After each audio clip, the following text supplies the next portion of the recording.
एक गांव में एक पंडित परिवार रहा करता था। उस परिवार में 4 सदस्य थे, माता पिता और 2 लड़के। उनका जो सबसे छोटा लड़का था उसका नाम भोला था। भोला सचमुच ही बड़ा भोला भला और सरल स्वभाव का था और वह बचपन से ही भगवान को अपने मित्र की तरह मानता था। वह पंडित परिवार थोड़ा गरीब था, लेकिन जो भोला था उसको बहुत ज़्यादा भूख लगती थी। कभी कभी तो वो चारों सदस्य का खाना अकेले ही खा जाता था। उसके घर वाले उससे बहुत परेशान हो गए कि ये इतना खाना क्यों खाता है और इसे इतनी भूख क्यों लगती है।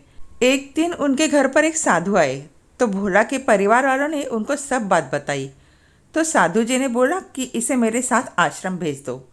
ये वहाँ पर साधुओं की सेवा भी कर लेगा और वहाँ अच्छे से भोजन भी कर लेगा। साधु जी की बात मानकर भोला को उनके साथ भेज दिया।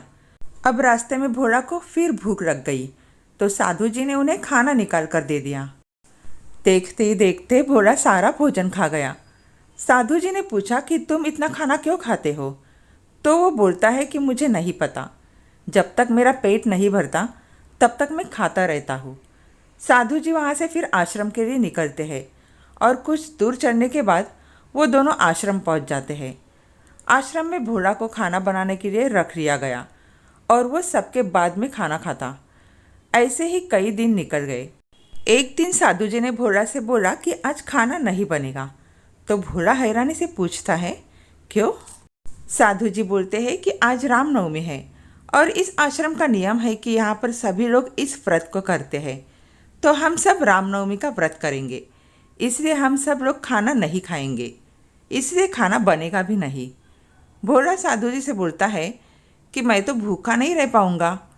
तो साधु जी उससे बोलते हैं कि एक काम करो, आश्रम से कुछ ही दूर एक नदी है, उसके पास जाकर तुम खाना बनाना और भगवान श्री राम जी को भोग लगाना और भोग लगाकर फिर तुम भी खाना खा लेना। भोला खाना बनाने का सामान बांध कर ले जाता है और नदी के पास जाकर नहा धोकर खाना बनाकर रेडी हो जाता है। भोला को बहुत तेज़ भूख लगने लगती है। वो खाना खाने ही वाला था कि उसे साधु जी की बात याद आ जाती है कि पहले भगवान राम जी को भोग लगाना है। अब वो भगवान को भोग लगाने लगता है और बोलता है, भगवान राम जी आइए और भोग लगाइए। बहुत समय निकल गया लेकिन भगवान नहीं आए। तो वो और सरल भाव के साथ बुलाने लगा। तो भगवान माता सीता से बोलते हैं कि ये कितना भोला भक्त है, चलो इस भक्त से मिलकर आते हैं। अब भोला भगवान श्री राम जी और माता सीता को देखकर सोचता है कि मैंने तो सिर्फ भगवान श्री राम जी को बुलाया था, लेकिन ये तो माता सीता को भी साथ लेकर आ गए और मैंने खाना तो सिर्फ 2 लोगों का ही बनाया है। अब भोला भगवान से बोलता है कि आप भोग लगाइए। तो भगवान इस सरल भाव को देखकर प्रसन्न हो जाते हैं और पूरा भोजन खा जाते हैं और भोला को आशीर्वाद देकर चले जाते हैं। भोला को खाने के लिए कुछ नहीं बचता और वो भूखा ही रह जाता है। फिर भोला जब शाम को आश्रम पहुंचता है तो साधु जी उससे पूछते हैं कि तुमने खाना खा लिया। इस पर भोला बोलता है कि कहाँ से खा लेता, भगवान जी आए थे माता सीता जी के साथ और पूरा खाना खा गए। तो साधु जी चौंक जाते हैं कि ऐसा थोड़ी होता है। साधु जी को लगा कि ये और खाना खाने के चक्कर में झूठ बोल रहा है। तो साधु जी भोला से बोलते हैं कोई बात नहीं और उसे सोने के लिए बोल देते हैं। 1 साल बाद जब दोबारा से रामनवमी आती है तो इस बार भी सब व्रत रखते हैं और भोला नदी के पास जाने की तैयारी करने लगता है, लेकिन वो इस बार ज़्यादा खाना रख कर ले जाता है ताकि उसके लिए खाना बच जाए। इस बार जब वो खाना तैयार करके भगवान को भोग लगाने बुलाता है तो भगवान के साथ माता सीता और लक्ष्मण जी भी आते हैं।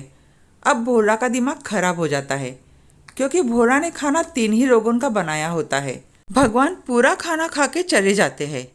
भोला फिर से भूखा रह जाता है। जब वो आश्रम पहुंचता है तो फिर साधु जी पूछते हैं कि भोजन हो गया। तो भोला कहता है कि इस बार भगवान माता सीता के साथ लक्ष्मण को भी लेकर आए थे, फिर मेरे लिए खाना नहीं बचा। तो साधु जी सोचते हैं कि ऐसा कैसे हो सकता है, आज तक हमने भगवान को देखा तक नहीं है और ये बोल रहा है कि भगवान सामने बैठकर खाना खा गए।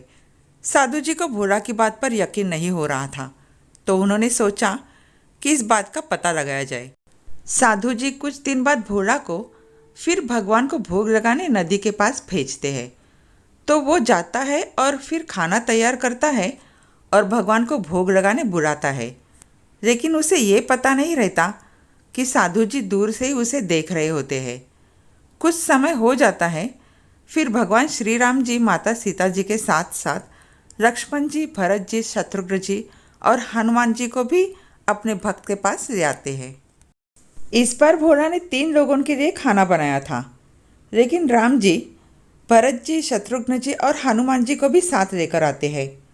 तो भोला भगवान श्री राम जी से बोलता है कि भगवान, आप पहले ही बता दिया करो कितने लोगों को साथ लेकर आओगे, क्योंकि आप सारा भोजन खा जाते हो और मैं भूखा ही रह जाता हूँ।